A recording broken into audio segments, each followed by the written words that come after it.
Hello and welcome to a Smurp video, and today we're looking at the finale of Avengers, X-Men, Eternals, Judgment Day, issue 6.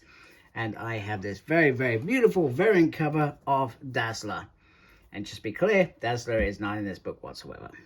But it's a beautiful cover, which I really, really like. And this is written by Kieran Gillen. We got Valerio and Ivan as the artist. You got Marty as the color artist. VC's Clay Cows on the letters. We wouldn't expect anybody else. We got Jay Bowen on design down there. So there we go. And there's lots of other people that have done lots of wonderful things with this. Here are the wonderful cast of this book. And well, it's the end of the world. What more can we say? And Captain America has just been revived, and they are trying to save everybody by taking to the externals world, where they can try and hide them in that dimension. And then you've got the 6 characters that have sort of been in the background throughout it all. I'll be honest with you, their significance in this book, was it really needed? Probably not. Except these two have created some sort of bond going on. So they've managed to survive. They've probably got about 12 hours left, which is hopefully more than enough time for the team that are infiltrating the Celestial. However, the Celestial is doing its whole monologue thing throughout it, watching Captain America quite clearly. So then it goes to smash the world completely. He is going for broke to access this dimensional world, and Starfox knows not what to do. Kurt says, you know what, we don't have time to hug, we fight. And then Captain America says, you're right, we need to give enough time for the rest of the team to make some things. And we get Sinister throughout the book casually just pointing out that he was never judged. The Celestial will not judge him for some unknown reason. But then we have Sins of Sinister coming. Maybe it's the fact that this Sinister perhaps isn't the Sinister, the original Sinister. Maybe that's why. And deems him not worthy or whatever. So they're making their way through, and they finally get there. And now the moment comes where they can destroy the inner part of the Celestial, which ultimately resolves it. However, there is also, I think, some bad effects that it may still affect those who have been killed, etc. They are not coming back, I think. They're part of this books where I'm going to be completely honest, I was bored.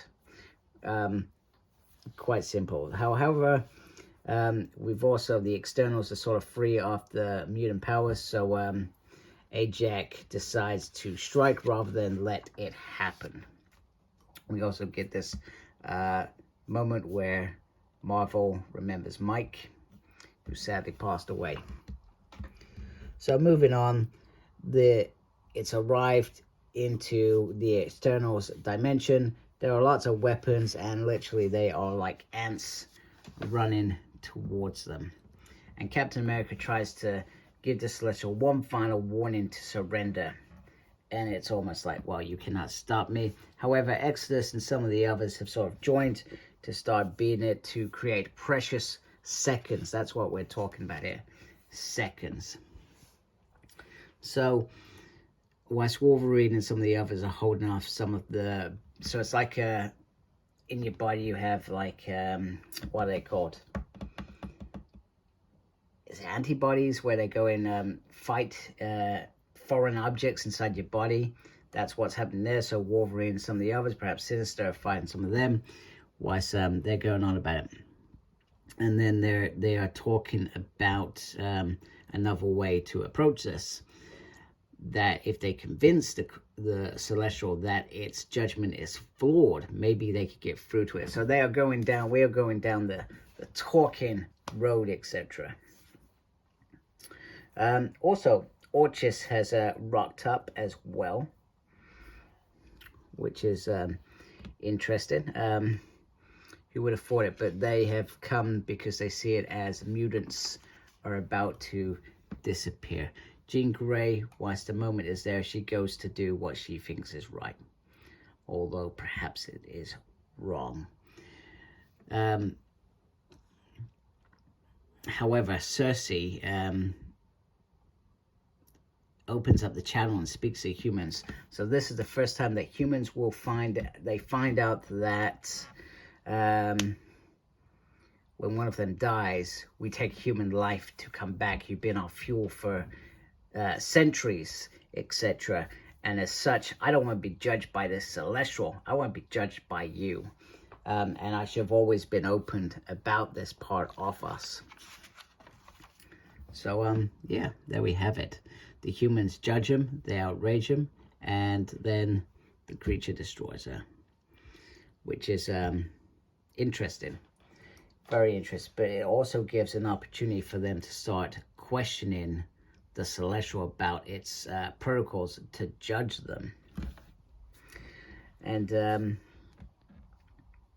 Jean Grey says, listen, I killed a planet and you failed me for it. Unless I'm mistaken, Jean Grey has never killed a planet. The Phoenix killed a planet. Like I said, unless I've missed something, which I don't think I have, the Phoenix did that. The Phoenix went and destroyed that planet. It was not Jean Grey. Jean Grey was at the bottom of the ocean in a coma, and the Phoenix took her body, created a body and feelings, and it was basically Jean. And yeah, those memories were sent back to Jean Grey at some point. I think it was when Madeline Pryor died, something like that. So she has those memories, I'm not gonna lie, but she did not do that. So that bugs me, but I just thought I'd say that out. So what she says to the Celestial is, once you've done wiping us all out, can you live with that? Can you? And then Tony jumps in and starts talking through that,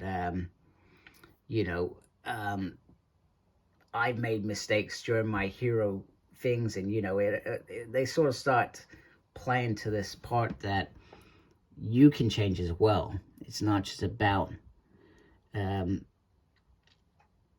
you have the right to do this, etc. So it's very interesting. I guess it's an interesting way for them to defeat the Celestial, and it starts to realize its mistake, and it eventually combines with A.X.E to create that, and it then brings back all of those that it killed. However, it does not bring back Cersei, because she was not judged by the god, she was judged by the people. So she ended up being a martyr, and A.X.E is now combined with the Celestial to be a better god, because in A.X.'s eyes originally, it wasn't a god. It wasn't the better god that she wanted. So they've combined, etc. Then we hear about these people again, and what's good? It's interesting. It's different. I'm not gonna lie, it's different. Like, Kieran's dropped this in there, but I was not interested in these people. I still don't think that they had anything in particular to do with the overall story. I felt like if they came together and they influenced something at the end, I might have been a little bit more interested, but no, they just go back to their lives, and they perhaps do things a little bit different, etc. We then get this moment from the Eternals apologizing for the atrocities that they did on Krakoa, and then they offer them Uranus to do something with it for an hour or something, and they want an alliance.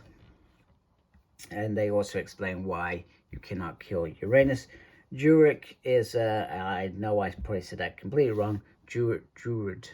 Yeah. Anyway, moving on. is put with Uranus, where he pretty much says, imagine what I did in an hour when I have an eternity. And I'm sorry, I've had my light all wrong throughout the whole review. I do apologize. Yeah, so a bit of not payback, a bit of oh, I've forgotten the word. Anyway, he's gonna suffer for his sins. I felt like there was perhaps an opportunity for Uranus and Jurek to do something more later in the book, but I think that was probably lost a couple of issues ago. And they've almost, even though they sort of started this whole thing, they've almost ended up being sort of side characters towards the end, which a little bit disappointing, because what Uranus did on Mars, not Mars, Erico, I probably said that wrong. It was damn fantastic. I loved it. And there is a moment early in the book where Jean Grey is approached by Ajax about death is meaningless to mutants, and it is.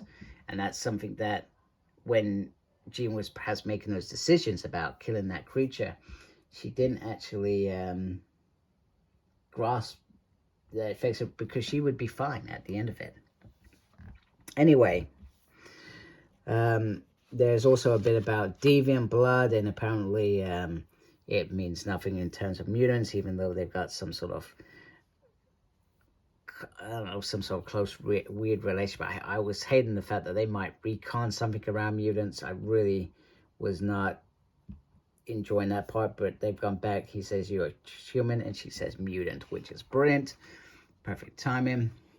Back on Earth, they've now, the Eternals have to face humans, and humans are no longer interested in them. So Star Fox has to adjust and be hated and feared, which is obviously a mutant thing. Now, this also bugged me as well.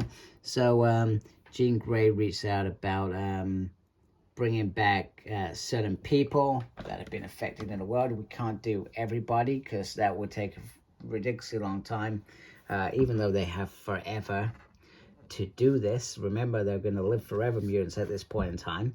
May change, but she has created the Phoenix Foundation. Why? I just don't get it. The Phoenix was responsible for something, so she's trying to make it seem good, but she didn't need to. I think the Jean Grey Foundation would have been fine. I don't know.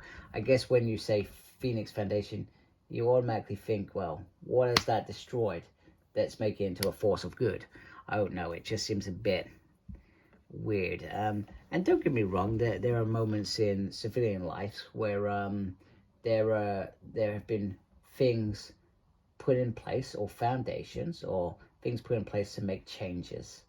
And they sometimes have victims' names and stuff like that. So in some ways it does make sense.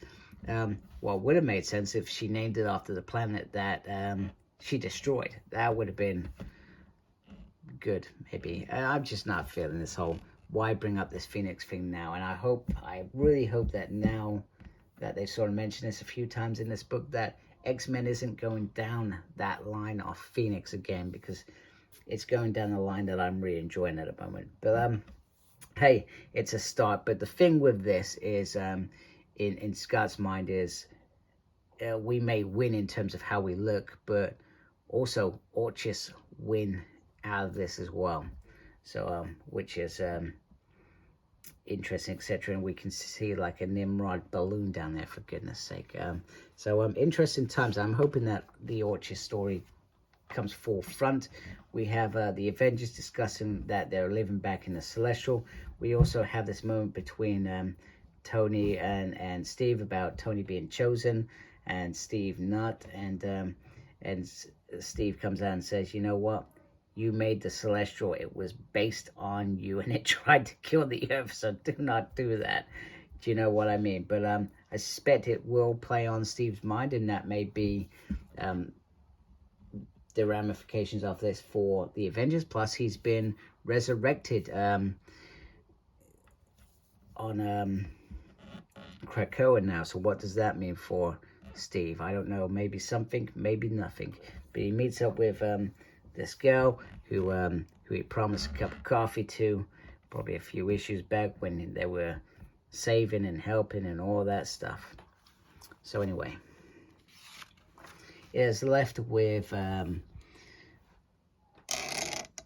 scene with the guard, the new guard, saying that the judgment is continuous, it's ongoing, it is not something that just happens in a single day. So now there's a new God in the background, and the earth is doomed. Act accordingly. Every day is Judgment Day. So what does that mean? It will be interesting to find out, and I guess that story will continue perhaps in the Eternals, and maybe they'll do some crossover. I really hope they don't do any more crossovers like this. Some moments it was cool, some moments I thought, meh. And in this issue, there's A.X.E, Judgment Day, Omega. After the events, I'm not going to buy that, I'll be honest with you. I'm not interested anymore. I'm just going to read on Marvel Unlimited. I read this, I reviewed this. Like I said, there were moments that I liked. There were moments where I went meh. There were moments where I was bored silly. And some moments where I couldn't care less about certain bits.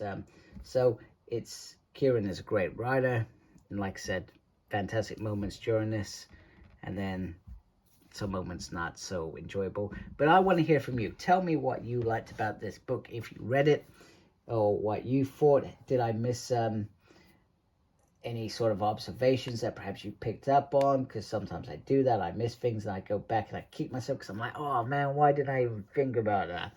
Probably because I was bored silly. But I want to hear from you what you thought of this event. Some events over the years have been brilliant, some a bit meh, and sometimes I just get bored of events because they're just in our face quite often, you know. In the X-Men universe, I could easily have done without X of Swords. Easily. X-Men Hellfire Gala. Could have done without that. Not been bothered. But they keep, they keep shoving these things down our throats sometimes. And sometimes I'd rather them focus on that specific team, because that's where the better stories are. But anyway, Kieran is a good writer. Still happy to read his stuff. I hope you like my review. If you do, please subscribe to my channel. Really appreciate that. Thank you to those that are already subscribed. Appreciate you folks as well. And make sure you look after yourself. Very important these days. As always, embrace geekiness. Take care. Goodbye.